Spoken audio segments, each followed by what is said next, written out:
Oh, isn't this exciting? Our first playoff installment of Power Rankings with DanHanzus, the man that coined the term wild card. It was known as the googly moogly until this man came along, and here we are. Upgrade. Wild, no question. You're I welcome. think it's stuck for the last 20 years. 30 years. As it is a wild card weekend, we welcome you to Power Rankings. Of course, you can always see Dan's Power Rankings over there at the NFL.com, but most importantly, while everyone is talking about playoff matchups and you see the seeds, oh, it's the 7-2, it's the 4-5. Not here on Power Rankings, Dan. Presented by Energizer. Still going. Just still going. Exactly right.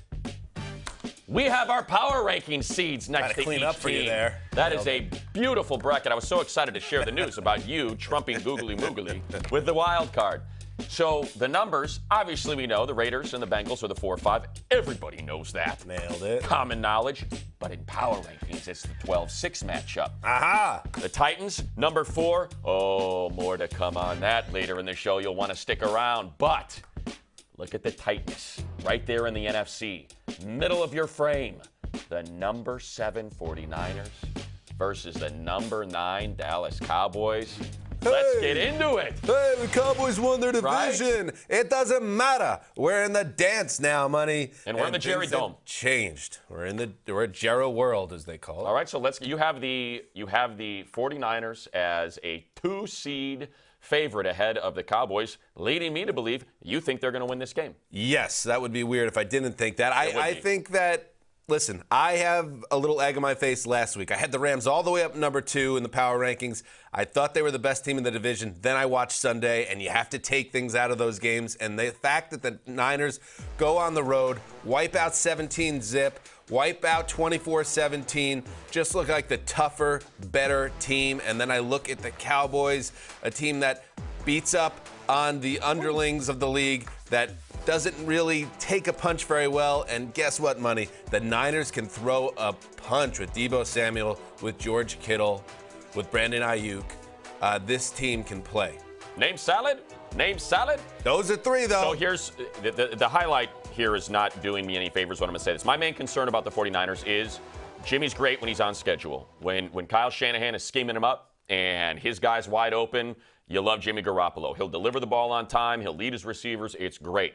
The issue begins when the play doesn't work. All right, so the defense has figured it out, and now you're asking your quarterback to get you out of a bad play call. That's when bad things happen for Jimmy, and he forces balls into bracketed coverage. He loses fumbles. He turned the ball over twice in this game on interceptions that were bad. He threw into bracketed coverage twice when he had an open receiver underneath. That's my concern. There's a reason why Kyle Shanahan hides him at times and will run the ball 10 straight times so Jimmy can't lose the game for him. However, that front is so good, and the running game is so good, and the play caller is so good. All I care about in this game, I'm now taking all that Jimmy stuff and wiping it away, Dan.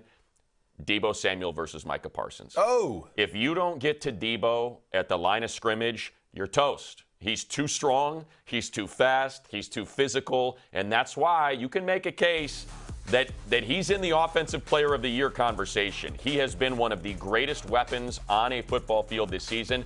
So what do you need? You need someone that's strong and fast and athletic, and that's what Parsons is, and he's at the line of scrimmage trying to negate so much of that Deebo Samuel run action. Right. And here's the problem for Dan Quinn, the DC of the Cowboys, is yes, you have this generational talent in Parsons, so you could say maybe he can negate Deebo. But what makes the 49ers and Shanahan what they do, they get the ball in Deebo's hands. They find ways to get it to him in space. He throws touchdown passes. Whether it's in the backfield or throwing the ball or getting open on a crosser, it's all so beautifully set up. And I just want to circle back to Jimmy G for 1 second.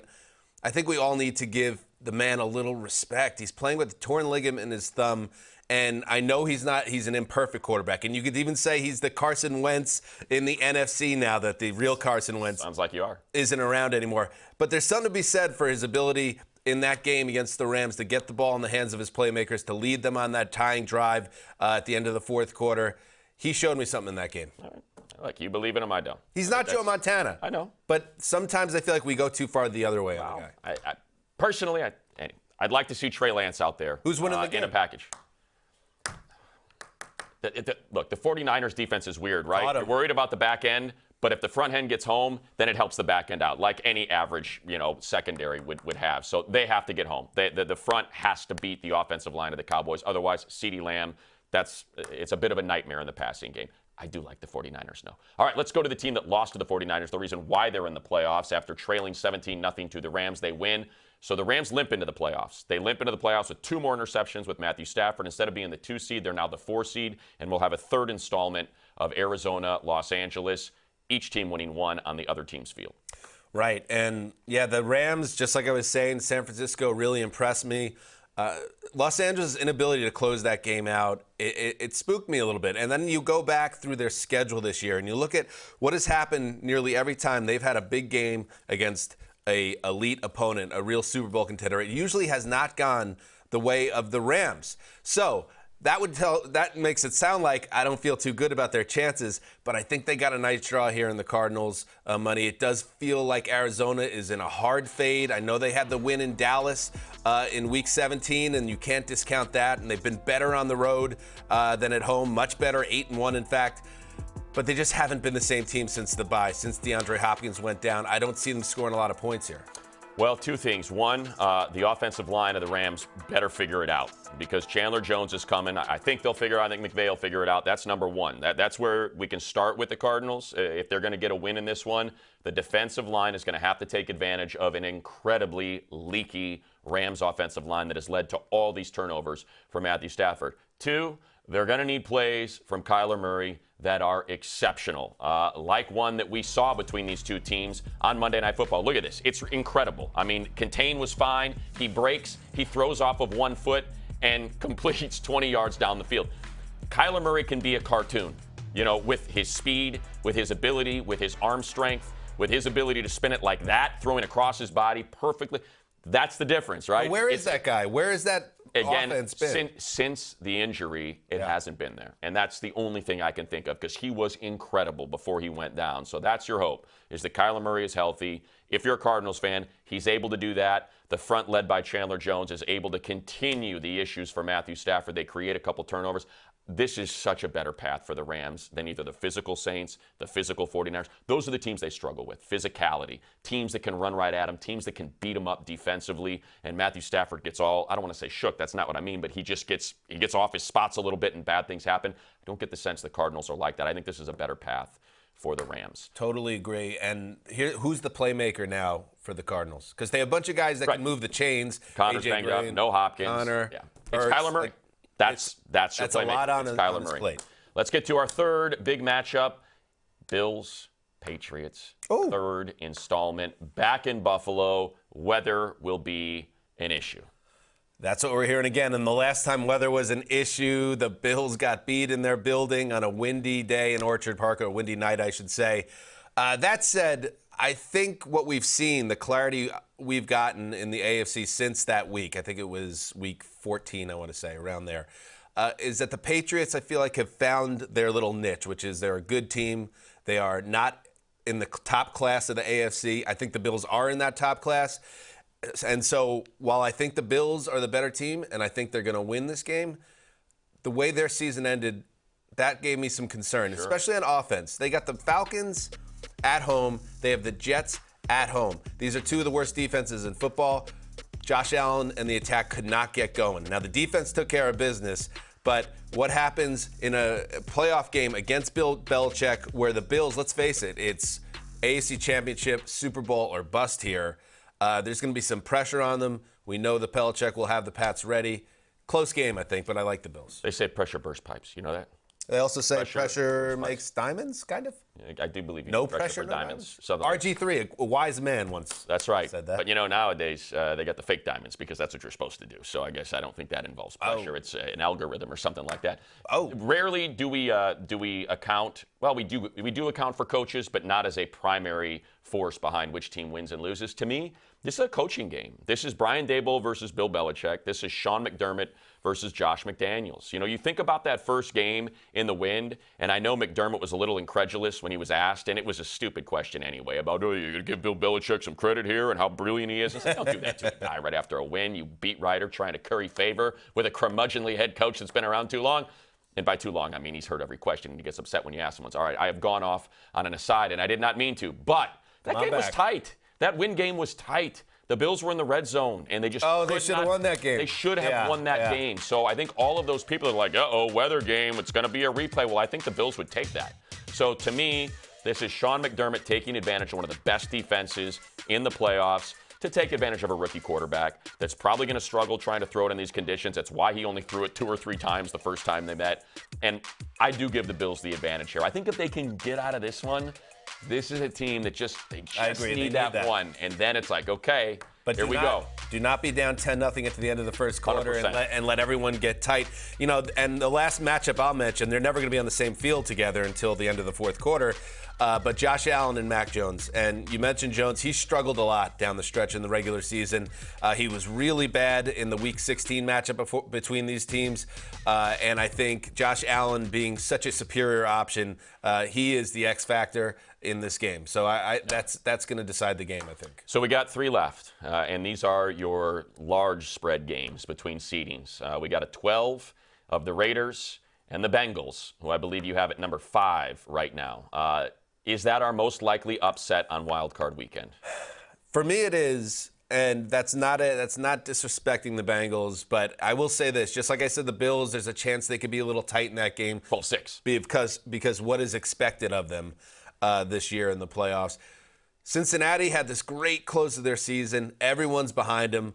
And then what happens? They kind of sit some guys in Week 18, so they're going to be on a little bit of a layoff. They're going to be at home in a place where they, the playoffs with this franchise has had no success over the last 20 years or so. And you get the feeling there's a possibility they come out a little bit tight. And then you have the Raiders. I mean, they're Vegas playing with house money. I mean, that's the way I look at them. After what they did on Sunday night to your beloved Chargers money, we're going to get to that. Maron.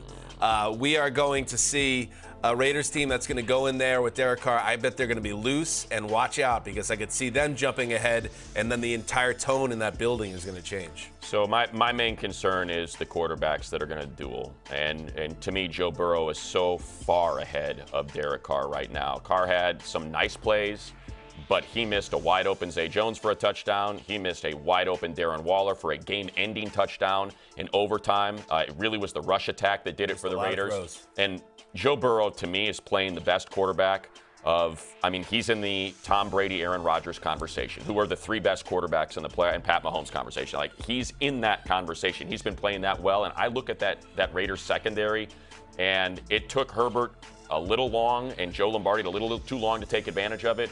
But Casey Hayward, Roderick Teamer, Brandon Faison, those guys are going to have to contend with Burrow and Chase and Boyd and hit. Like, to me, it's such a big mismatch. So there's one bit of hope, though, for the Raiders, and that's that the front takes advantage of an offensive line that's had issues this year for the Bengals. So you've got the best pass rusher in terms of pressure rate in the league in Max Crosby. You got Yannick Ngakoue across from him.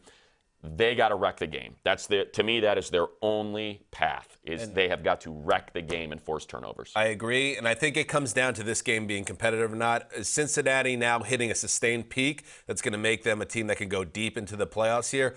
Or are they the team they were for most of the regular season, where they had high highs and then they would come down to earth? Like, which version of the Bengals shows up? We'll find out pretty quickly, I think. Got high hopes.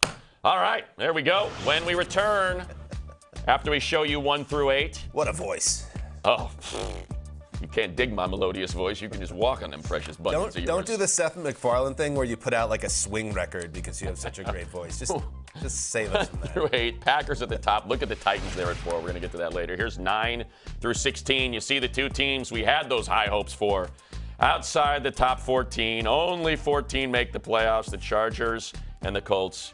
Just on the outside. Come on, Colts. But look ahead. Killing me. Steelers, Eagles, you see them there at the back end. We're going to lean on math and our Cynthia Freeland to figure out what the probability is that Big Ben can keep this miraculous swan song going.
God to bless us with some amazing AFC North football today, fellas. Let's go. Do or die. Give me all you got. Get it done at home. We're here to fight, man. Let's go. Let's go get what they came for. Let that ball come out today. Let's go, Raiders!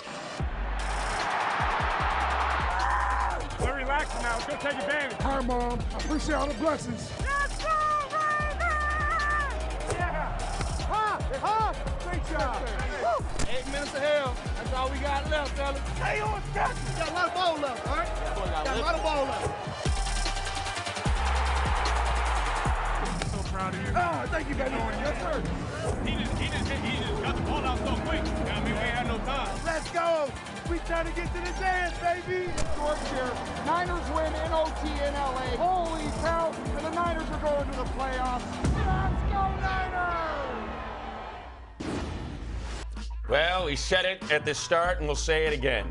We don't need your stinking seedings. It's power rankings. Yeah. It's the big brain of DanHanzus, and these are the only numbers that matter. Is it a 7-2 between the Chiefs and the Steelers? Sure. But more importantly, it's a 3-14. Yeah. Right there, it's not the number 1 seed in the AFC that's waiting. It's the number 4 Titans. And in the very next segment. Is this convoluted? Is this unnecessary? Sure it is. But it works for us, and that's what matters. It's hubris. It's pride. It's our power moves presented by Energizer. Sure, but we like it. You know what I'm going to do, DanHanzus? I'm going to say it again because Energizer deserves it. It's power moves presented by Energizer, and we bring in our algebraic authority. It is Cynthia Freeland here to make sense of the oftentimes nonsensical. Cynthia, there are 2 playoff matchups we have yet to acknowledge. We want your help with them. Get us started on Bucks versus Eagles and what the chances are the Birds could pull a seismic upset. Oh, I like this. Ooh, okay, so the upset percentage, 39.6. I ran it a ton of times because I wanted to see. That's a pretty big number in favor of the Bucks, but it's still not bad, right? Up almost 40%. Anyways, it's going to come down to whether or not the pass game can have some consistency. We already know that it's steel versus steel or iron versus iron, whatever sharpens whatever. I'm not even sure how that works when it comes to the run game versus the run defense. But Jalen Hurts is going to have some consistency in the pass game. And Devontae Smith has been excellent, but it can't just be him, and it can't just be like the occasional Dallas Goedert situation. It has to be spread around to more people if they're going to pull off this massive upset. By the way, classic smart math person move here because 39.6 sounds way more official than just saying 40%. Well, and it also sounds like less than 40%. And when you said it, Cynthia, I thought you meant that it was a big number for the Eagles, because I think Dan and I looked at each other like, wow, they got a 4 in 10 chance or a 2 in 5 chance if you reduce the fraction to knock off the Bucks. That's a pretty big number. If you look at what the Eagles did this season, they had 1 win against the team over 500. It was the Saints, who just barely crept over that mark in Week 18. So there is an idea here, and you can make a case here, and certainly I am with the power rankings, that the Eagles, nice job, nice progress season under Nick Sirianni in year 1, but you're going to get wiped down in Tampa against the Bucks. Tom Brady in the playoffs, not going to be one and done. Tom Brady at home has been unstoppable this year. None of this I would say, Cindy, if I had a machine in my boudoir, it would say 18.6%.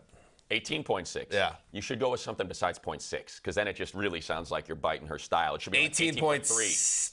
3. That was it. 3's not not a lot of people use 3. I'll just add this, Cynthia. I thought I would probably be even lower than that. It's such a bad matchup for the Eagles, right? You're talking about a top 5 rush defense and the number 1 passing offense. You know, we've talked about that secondary of the Eagles, and also it's all predicated on the run. That's where their success is offensively, and that's where the Bucks are at their best. But yes, you have to remember, though, I think we've seen some other rankings do some other things where, like, you'll be like, oh, they had a 99% win probability, and then all of a sudden they won. That is poo, because you can't actually have that, right? Like, if you have so many things that are 99 and then go to the other team winning, then that means that your probabilities are a little bit, you need to work on them a little. Yeah, and you just said it. So let's do it for the Chiefs and the Steelers. And the number that you are going to share here, Cynthia, you're talking about running simulations. And these are the percentage of times that the Steelers won the game when you plugged in different factors into your simulation. That's how we get to this number, right?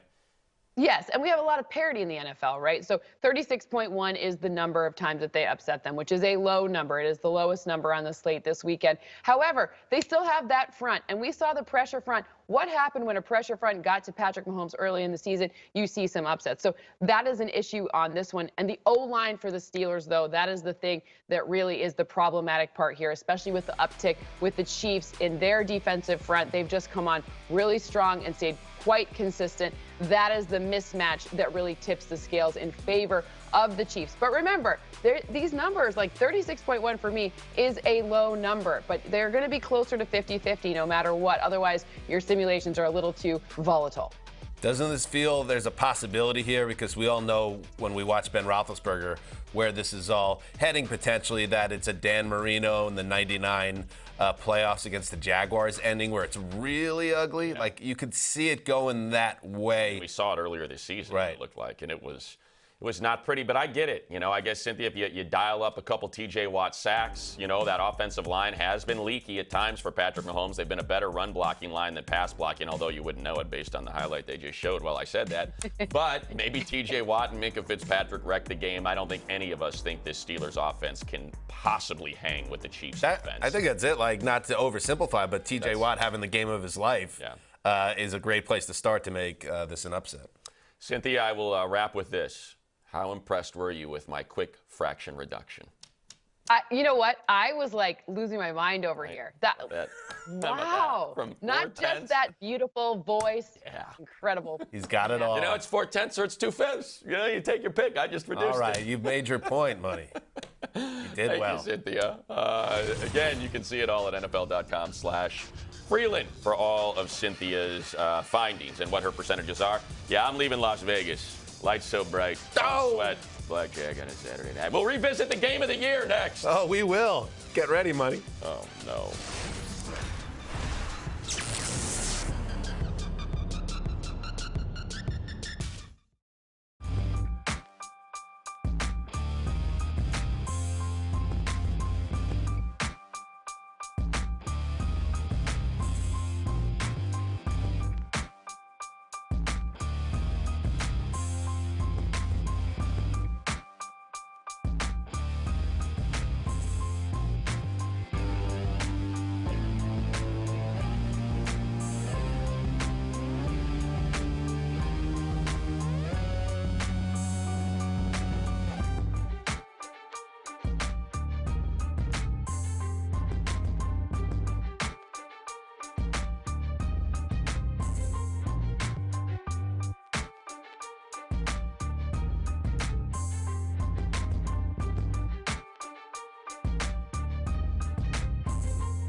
As we bring you back to Power Rankings, presented by the long-lasting power of Energizer. To heck with your seedings, NFL. Love it. Here on Power Rankings, we got our own.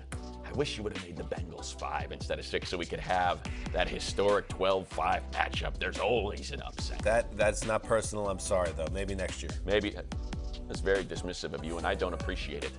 Those are the Power Rankings seedings that you see next to the teams in the postseason. And guess what? We've got people that played. People that coached in this league, unlike us two schmoes. To push back on what Dan put together this week, here it is, DC and Mooch. Thanks, Money. Hey, sorry about your Chargers, by the way. GG, man. That's what the kids say. It's a good game. That just means good game. You'll be fine. But, Mooch, this list, okay, we've looked at it, and we have some thoughts. What stood out to you? I'm looking at the Niners, because the Niners, they started off 3-5, not so good. There was some grumblings up in the Bay Area. You're a golfer, right? Oh, yeah. Huh? You probably pull out the foot wedge too often. But you know what? What do you do if you hit a couple of balls in the water in the front nine? Well, I mean, you just you recover. You recover. The back nine's important, right? Exactly. Well, the back nine for the 49ers it's not over. Are 7-2, and those 2 losses were one-possession games. They could have been 9-0 in the back nine, and you know how they do it? They just out-muscle you and then play smash-mouth football, like to run the football, and that might really bode well against the Dallas Cowboys in this game. I agree. I like that a lot. You know what I don't like? I don't like where the Bucs are. The Bucs are too high. When I watched this game, they played against Philadelphia earlier in the year, right? It was Godwin, and it was AB, and then it was, but those guys aren't here. Those guys aren't here anymore. Not here. It's Tom Brady. I know he's a great quarterback. He's the greatest of all time. But, man, that's a lot to ask of Tom Brady to go out there and throw it to guys that are relatively unknown. Now, you got Mike Evans, okay? We know about Mike Evans. We know about his man, Rob Gronkowski. But there's some other guys out there that didn't play football in college, right? They ran track. Now, he can get you in the right play, but he's got a lot asked of him to be so high up on your list, guys. Okay, the other team. When I'm looking at this, right, as we start to look through the list, I think, the Titans are a number 1 seed. There's only 2 number 1 seeds in the whole playoffs, right? Yeah. So they should be pretty high up there. Yeah. They're not, okay? They're a little low. Okay, so the Titans need some respect, right? Ryan Tannehill, who made the dimes, right, earlier this week, makes some nice throws. They're getting healthy, right? A.J. Brown, and guess who's going to come back? Derrick Henry's going to come back. And they're going to play physical style of football, like you said, Mooch. Very physical, very good team, well coached by Mike Vrabel. I like those teams. Okay? I do too, yeah. It's going to be very interesting to see what happens next week on this list. Don't forget to catch us weekdays on Total Access. My name is DanHanzus. Back to you guys. Listen, I don't appreciate that because I'm the voice of the Chargers, all right? What tie do you have to the Raiders? Oh. You're just a fan, huh? You didn't play for the Raiders. You played for the Giants. You played for the 49ers. You played for the Panthers. You were drafted by the Texans. Who's going to tell him? Just to rub it in for no reason. Just to rub it in for no reason. Whoa. I don't appreciate that at all right? I had incentive. I had something going in that game, David Carr. You had nothing, so I don't appreciate that. Wow. What? Well, I won't say it.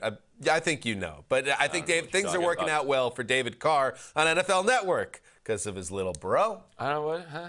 Let's talk about the Titans. Why are they so low, Dan? What's wrong with you? I'm so sick of this. What's wrong with you? No disrespect to David Carr because I love that GG burn on money just now. It's a sick burn. It was a sick burn, bro. But this idea that if you don't put the Titans 1 or 2 in an exercise like this, you somehow hate the Titans. I don't hate the Titans. Why do you hate the Titans? Most people that follow the sport or are actually watching the games don't hate the Titans, but also do not see the Titans as a true superpower that you need to look at with the level of respect that you look at, say, the Packers. That's okay. It doesn't have to be black or white.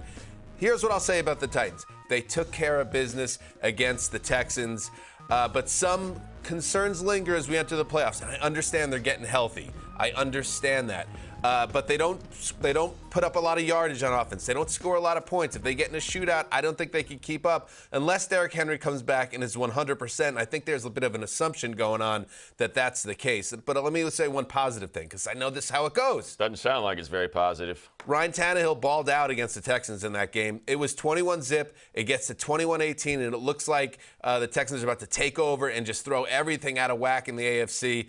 And Tannehill made one of his biggest plays of the year, and he hasn't had a lot of impact plays this year.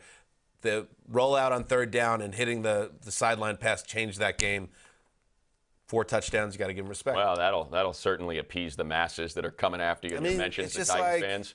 I just don't like that you're so disrespectful to Mike Keith, one of the great play-by-play men, and all the NFL who calls those Titans games.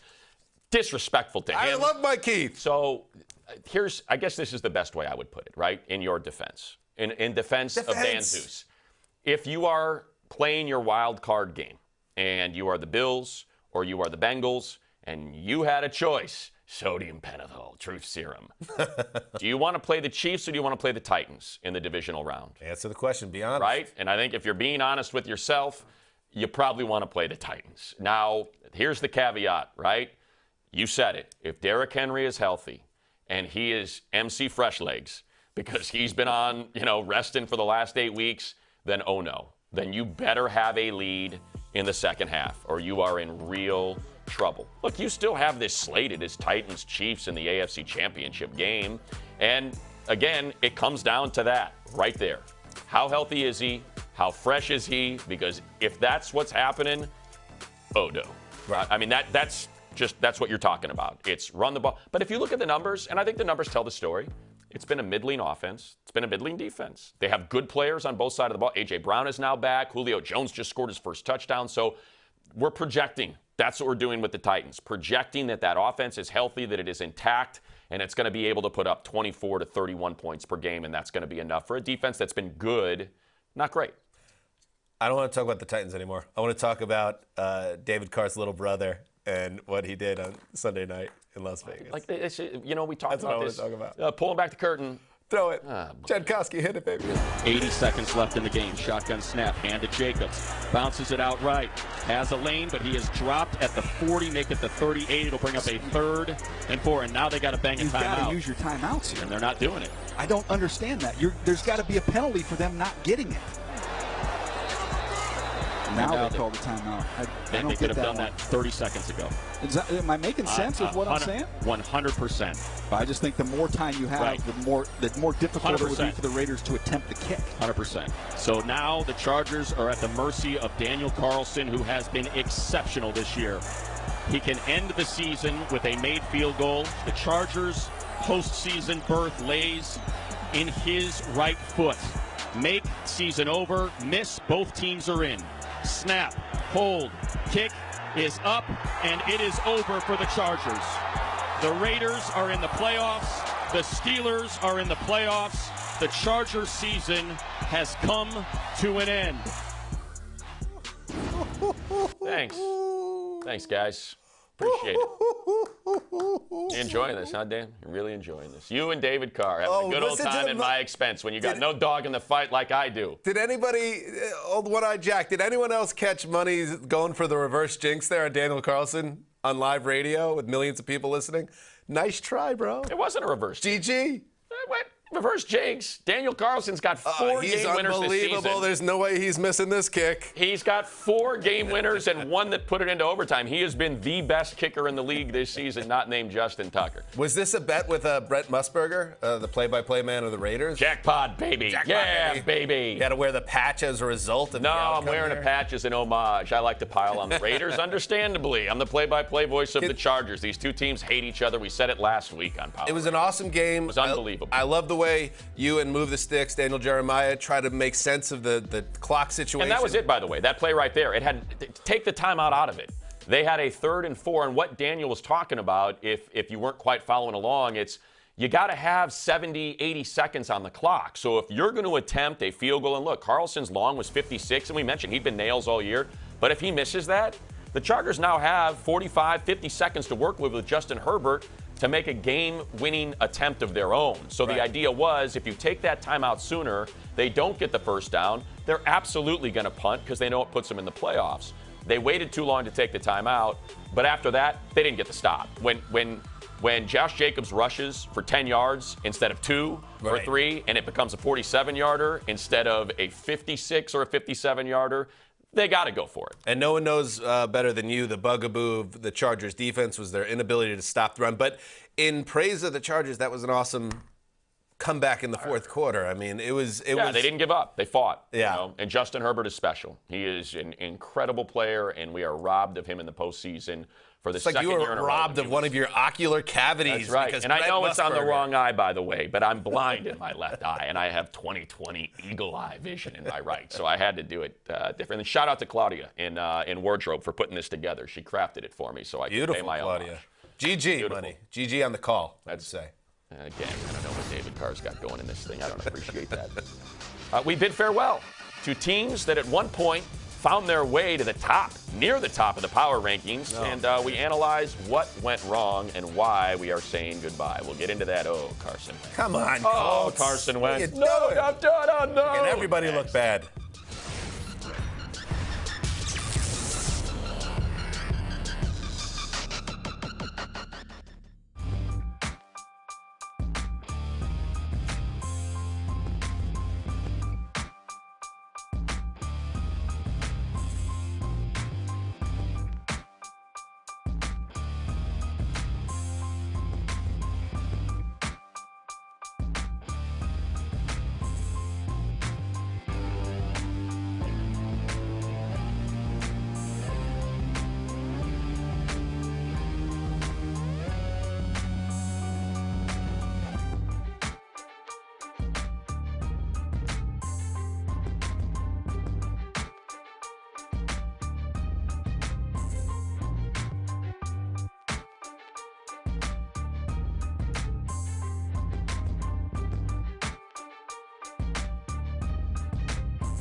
Back here on Power Rankings, presented by the long-lasting power of Energizer.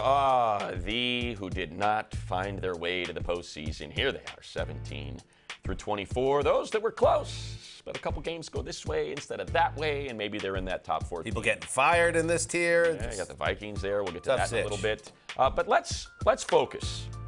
Let's focus on those teams that had their opportunities here on Power Rankings as I dispose of this cup that was sitting on the desk. Class act. Those that had a moment. Look, David Carr got into my head, and I don't appreciate it. Those that at one point we remember fondly. I will remember you. That is a great Sarah McLachlan impression. Man, I thought she was sitting That's right not across who me. it was, and All right, that's let's not go. the melody, then there's no copyright there. Let's go Colts. Oh, What are you gonna remember I will about the remember Colts? the Colts. The Colts who on the power rankings on this program. Where did they get to? Number 5, entering week 17. The Titans were And what do? You lay down at home against the Raiders, and then an epic collapse against the Jags to blow your season and kind of just ruin everything. One of the worst season closers you could remember. Now, I just want to say, as we show all these terrible highlights from week 18, that's not the only thing I think about with this team. I do think about how dynamic they were, how they were a great team in all phases and great coaching, which made what happened on Sunday all the more shocking. Yeah, look, they started slow, right? 0-3, then they go on their run. Jonathan Taylor's in the conversation as MVP. And I was buying in. I'm like, hey, Frank Reich steadied the ship. He held it together. They wanted to bench Carson Wentz. He didn't. He stayed the course, and it was going to pay off. And this was the proverbial team that nobody wanted to face in the playoffs. And instead, last 2 weeks, bad Carson Wentz. And again, it very could be the effects of dealing with COVID. Who knows what happened? But, man, did it go horribly wrong at the end. But we'll remember you fondly in some facets We'll remember you. of your season. To the Chargers. I want to say, as you know, Money, that I'm toying with the idea. I'm a New York native. My son's born in Los Angeles, of making them Chargers fans. I love it. If they want to do that. They had a great time at a Thursday night game that you helped me out with. Game they lost. The Chiefs. That said, tough when You're wondering whether you want to put this on. It continues to be a thing where it's almost like, is this Jets West out here in terms of heartbreak? Watch this throw. This is 3rd and 21. Unbelievable. 4th and 21, I should say. 4th and 21, and he makes that throw. That's for a the difference, touchdown. though, Money. Like, it's not Chargers going to Charger when they score 15 unanswered in the 4th quarter behind this unbelievable quarterback. So I think arrow's still up for the Chargers as much as it hurt. It hurt. It definitely hurt. And again, it hurt to have one of the best quarterbacks in the NFL not in the postseason. Again, it reminds me a little bit of Mike Trout and the Angels, and having the best player in football or the best player in baseball and not finding your way to the postseason Let's hope it doesn't turn into that situation. They'll fill some holes. I'm convinced of it, and they'll be better for it next season. All right, I will remember you, Baltimore Ravens. Old Mike Francesa-ism. The NFL season doesn't start till after Thanksgiving. Well, guess what? The Sunday night after Thanksgiving, the Ravens beat the Browns. They never win again. They lose out 6 games. How crazy is that? And this is the injury that finished them off, but it was hardly the only one, Money. This team suffered a historic level of attrition, both with injuries and COVID. And I don't think you look at this team and think any less of them. You just kind of hit reset and say, let's hope for better fortune in 2022. I mean, I'll remember the injury report. Yeah. Completely lost secondary, completely lost running back room. Lamar Jackson goes down. They lose their backup quarterback for a game. We have not seen attrition like that in a long while, and yet still the team managed to win 8 games and, like you said, was tracking for the playoffs before all of that hit with Lamar Jackson. That was kind of the final piece that was pulled that they just could not overcome. That was it. Finally, we will remember you, New Orleans Saints. Well, same thing. They were the NFC version of the Ravens, where they had a lot of promise. Now, they didn't have a RG3, they didn't have a star like Lamar Jackson at quarterback, but they did have a roster that was just decimated by injuries. So the fact that they finished 9-8 shows you what Sean Payton is, which is a great coach, and they have a great program down there. But you wonder, are they going to find a better quarterback or count on Jameis to rehab? I would assume they're going to be searching. I'll say this. I think the Rams, they win that game against the 49ers, and they got to play the Saints in the first round. That's not a good matchup for the Rams. Like, they had a team that was built to take out certain styles of teams, and that's why they did it to the Buccaneers. And I think they would have had a puncher's chance against the Rams if they had made it into the playoffs. So, like you said, I mean, I think this is a tip of the cap to Sean Payton. When you had Trevor Siemian, Taysom Hill, Jameis Winston playing quarterback for this team. Like, it was impressive what they were able to put together and have an 8-win. Put a younger season. Drew Brees on this team and some better health, and that's a Super Bowl contender. But you can't do that. No, you can't. You can't. And we already showed you the third quadrant. Here it is, the fourth and final quadrant that you'll be seeing. Oh, G-Men. You go 18 weeks staying out of 32, and then you get banged in a big spot at the end of the season. I think it's accurate. I think it is accurate. Nobody closed the season worse. Here we go. We're going to get more of this when we come back. Javier, you are a clown. Dr. Doom. Dr. Doom. No one is afraid of you, sir. You are a clown. More of that when we return. You are not a figure of intimidation, sir.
Well, we gave you the tease. You are a clown.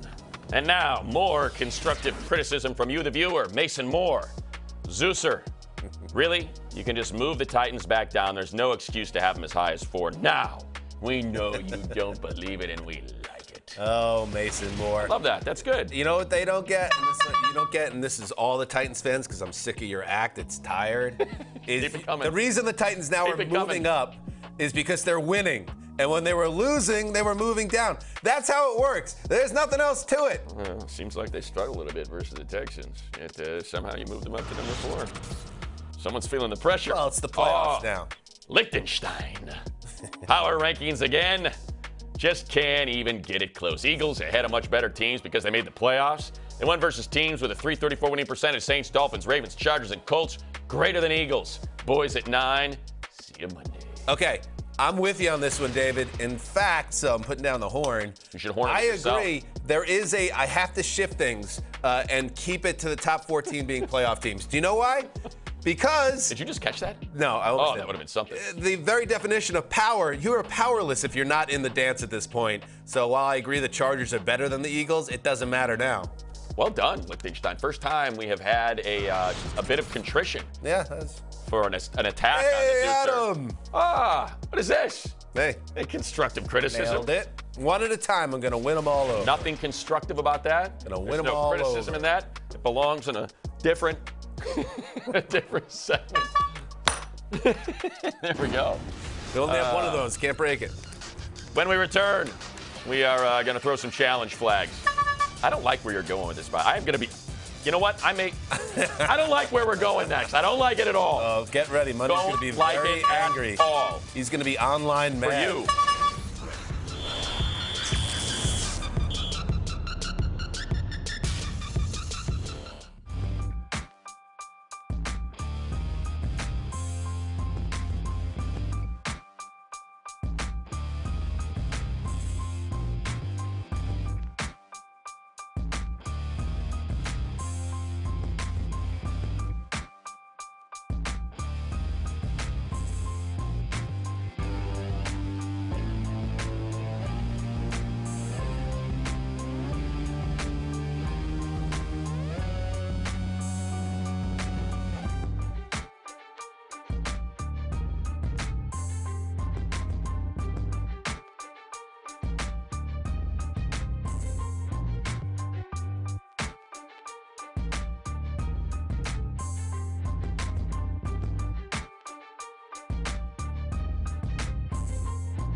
Speed to power. And our final segment, we went through a handful of teams that we have not discussed yet, so let's get right to it. Here we go, DanHanzus. Okay. The number one team overall, the Packers. We were just starting to talk about them. The Packers on their bye, of course, are the number one team in the power rankings for 7 weeks, I believe. I see them as the Super Bowl favorite. And forget about the outcome at Ford Field on Sunday. The Packers won that game because David Bakhtiari, their standout left tackle, got 27 snaps in a dress rehearsal. They're also getting back their rookie center and their right tackle. So more blocking for Aaron Rodgers means bad news for everyone else. And defensively, Jair Alexander. So you got that coming too. Chicago Bears. Yeah, Nagy out, Pace out. To me, this goes back to, look, we always talk about GMs and coaches. You know what we never talk about? Team presidents. The people that hire the GMs that then hire the coach. And the Bears have had Ted Phillips forever, and he's been bad, like worse than bad. So unless Ted Phillips is going to get something right this time around and hire his, 5th GM and 20th head coach, then it doesn't matter. So they better figure it out with Ted Phillips and whom he is going to call to hire. Otherwise, the Bears are going to continue to be bad. All right. Chicago guy lashing out. How about the Vikings? No, I say how about the Vikings, and now you talk about the Vikings. Well, now we're down 10 seconds, and I'll say this about the Vikings. They were the great tease of 2021. They really seemed like a team that could have been something. They were not, so they now fire their GM. They fire their head coach, but something to keep an eye on. Everybody talks Kirk Cousins, Matt Money Smith, but people don't talk about that the Vikings went from the number one defense in football when they went to the NFC title game 4 years ago to 30th this season. They need to get that fixed, and Zimmer couldn't. That's why he's out. Finally, the Dolphins. Yeah, and let me tell you, by the way, I'd hire Mike Zimmer as a DC in a half second if I were a team. Same with Vic Fangio, some of these guys that are out on the street. Quickly on the Dolphins, a lot of people upset about the Brian Flores firing, but you heard what kind of the word is from our folks here at NFL Network. Didn't get along with Tua, didn't get along with Chris Greer. So that's going to be awful hard to move forward. Anxious to see what this means for a head coaching hire moving forward because it sounds like Tua won that battle. So Belichick never teaches these guys manners. There's that. It's not your way or the highway. Because the highway then is the way that you're on. All right, challenge flags. What do you got? All right, my challenge goes to all the Rams fans. Listen, we saw what happened. We saw what happened against the Niners. You let them invade your building. Well, now you got another home game on Monday. The Cardinals don't travel too well. Make sure that doesn't happen again. If it's your house, if you say it's Rams' house, make it your house. Don't give away your seats. Go to the game. What's the problem? Just all these people that come to Los Angeles. Let's not forget something. And you know what? I'm ditching my challenge flag. Okay. You abandoned your city. All the people that attack the LA fans. You, Philly guy that's like, you guys got no fans out here. Last time I checked, you left New York. You left Philadelphia. What does that have to do with anything? I left Chicago to come here. Why? Because LA is better. So don't come here and start throwing stones at the LA fans that are there or not there when there was no NFL team here for 25 years.